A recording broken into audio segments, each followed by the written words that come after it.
Bonsoir à tous. J'ai vu un article aujourd'hui sur F de souche et j'ai l'impression que les gars qui administrent ce site, je dis ça avec tout le respect que j'ai pour eux et pour leur travail, j'ai l'impression que ces gars viennent de lever un lièvre de 300 kilos sans s'en rendre compte. Il y a un article qu'ils ont publié qui est une bombe et je viens vous en parler aujourd'hui. J'aimerais rebondir sur cet article parce qu'en fait c'est un article que j'attendais. Ça fait des années que j'attends cet article et aujourd'hui il a été publié. Il s'agit de ces Tunisiens qui ont décapité un chat et qui posent avec le corps du chat, sa tête en avant et le couteau ensanglanté. Ça se passe en Suède et ça a été rapporté aujourd'hui par le portail F de souche. Et waouh, quand j'ai vu ça, ça m'a allumé mon brain, les gars. Ça m'a vraiment ramené longtemps en arrière. Alors, dans les années 80,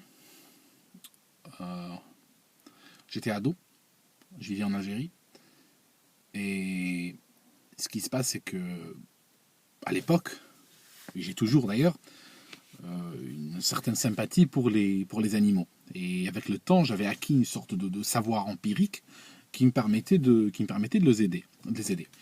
Euh, J'aidais des chats, des chiens, des tortues, enfin tout ce qui bougeait, volait. Et les gamins de la cité, du quartier,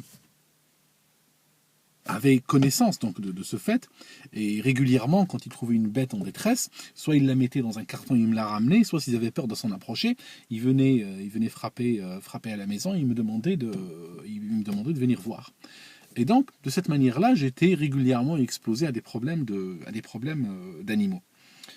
Ce que je faisais était généralement approuvé par ma société, mais les gars ne le faisaient pas. D'ailleurs, pas plus tard que novembre dernier, j'étais en Algérie et j'ai trouvé un chat mourant dans la boue. Il était tombé d'un immeuble. Il pleuvait ce jour-là. Il était en train de mourir dans la boue et je l'ai ramassé. Ça a surpris tout le monde. Pourtant, c'est un geste naturel. Et tout le monde dit ah oui, Allah va te le rendre, etc. Mais moi, j'aurais voulu que vous le fassiez vous, quoi. Parce que moi, j'habite à l'étranger présentement. Donc, je suis pas tout le temps là. Donc, j'aimerais bien que vous fassiez ce genre de choses. Pas que vous attendiez que je le fasse pour dire que Allah me le rendra. Enfin, faisons pas d'hors sujet.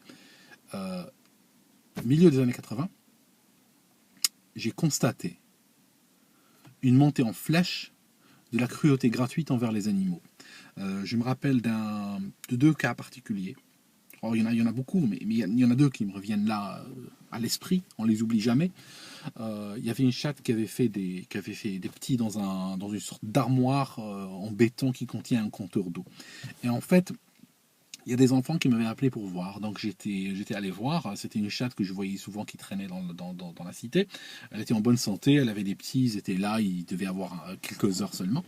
Et donc, j'ai dit ok, on la touche pas, on la laisse tranquille, il n'y a rien à faire, elle est ok, elle a l'air d'assurer, donc on va peut-être lui poser de la bouffe plus tard, mais pour le moment, on touche à rien. Donc, je suis parti à la maison. Et le lendemain, il y a des gamins qui sont venus me voir catastrophés. En fait, il y a une personne ou des personnes qui ont été trouver cette chatte et ses petits, et ils les ont découpés à la lame. Ils ont découpé tout le monde à la lame. Donc, ils ont mélangé les têtes, les jambes et tout ça. Voilà. Cruauté totalement gratuite. Et j'avais aussi trouvé à plusieurs reprises, dont un, je me rappelle très bien, un chien qui avait été lapidé. Le chien c'était un chien errant probablement, il y en avait plein dans la région.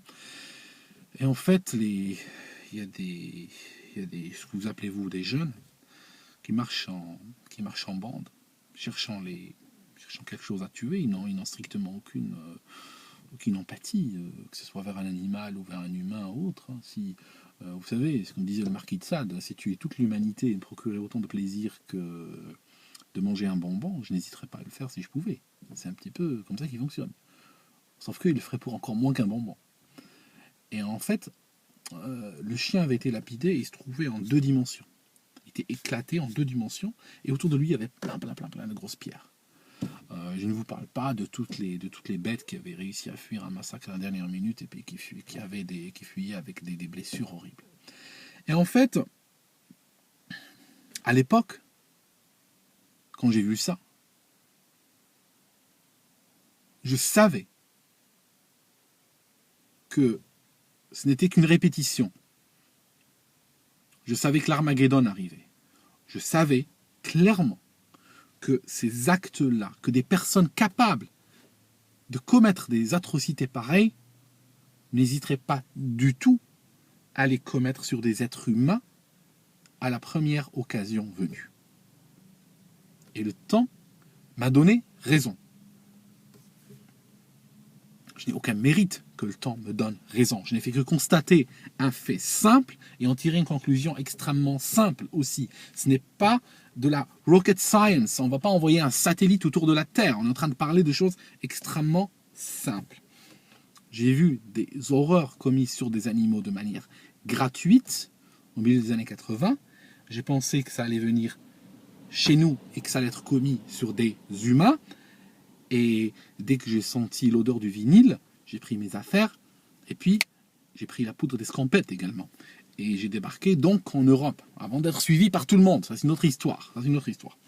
Et donc, ce qui s'est passé, c'est que dans mon pays, on a des villages entiers qui ont été massacrés à l'arme blanche.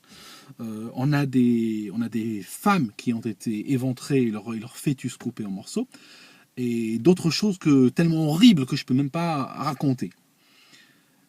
Et pour moi, si j'utilise aujourd'hui le timing que j'avais constaté en Algérie, c'est-à-dire je vois ces cruautés-là, et je me dis dans moins de 10 ans, on va les avoir ici. Ça signifie qu'on est à J-10, quoi. Voilà ce que je voulais vous dire.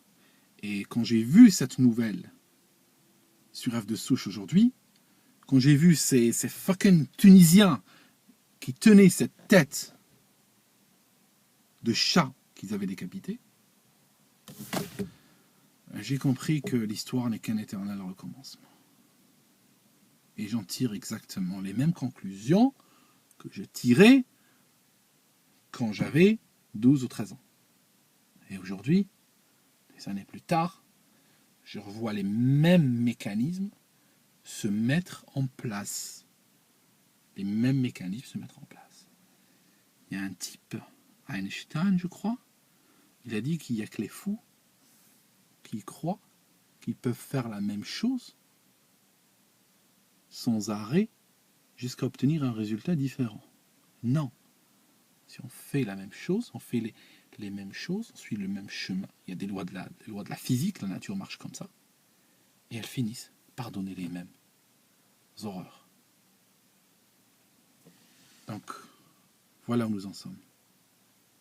En Europe. Ne me dites surtout pas, on a la police, on a l'armée, on a tout ça. Vous savez comment il marche le terrorisme. Toi, tu postes en armée ta police ici, et lui, il va viser le village, il va viser la crèche, il va viser le bus plein d'enfants. C'est comme ça que ça marche. Franchement, vous êtes... Vous savez, je vous porte pas très haut dans mon cœur ce soir. Il faut vraiment le comprendre. Hein. C'est... Parce que vous vous êtes mis, et vous m'avez mis moi avec vous, dans une merde pas possible. Et je ne sais pas comment on va faire pour nous en sortir. Franchement, je ne sais pas comment on va faire. Enfin, on va commencer par en être conscient déjà. Si ça vous rentre dans le brain, ça. Avant que vous lisiez dans les putains de news.